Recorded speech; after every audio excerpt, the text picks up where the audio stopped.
What's it called? Albedo. Albedo? Not to be confused with libido. I was about to say, as you get older, your albedo declines, right? Or your albedo, albuterol, which I keep in my purse in case I get asthma.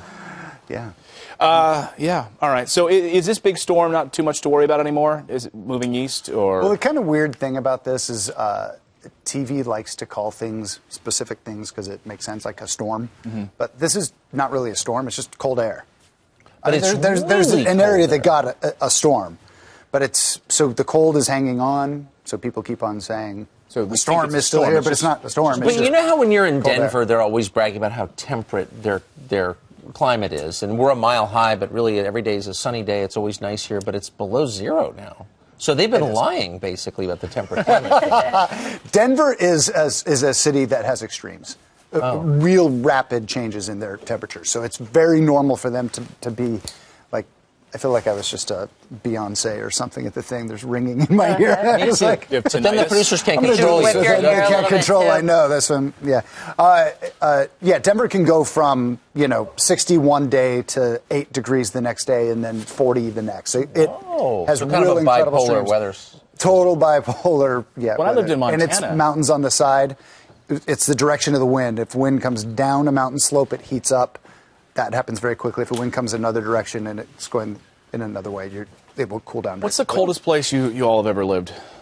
Here. Well, I lived in Toledo, Ohio, and you get a little bit of that lake effect snow. Really cold there. Yeah, when I lived in Ohio, it was colder. I grew up in La Jolla, and we had days, literally, they went down to like 64. We had high 50s one year. Oh, we did for a day. Did you have to not wear your shorts that day?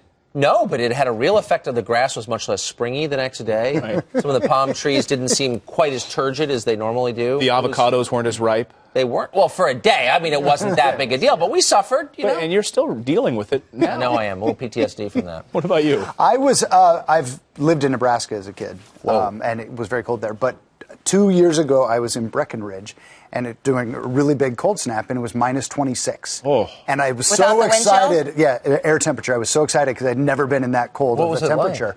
So we went for like midnight at its coldest, or when it was minus 26, did a mile walk just because I wanted to experience it. And like halfway, I know I don't recommend this for people, but like halfway through, I just took off my hat because it was so invigorating and incredible to be having this experience. It's like a Jack London story. Is it true that you can spit and it freezes before it hits the ground?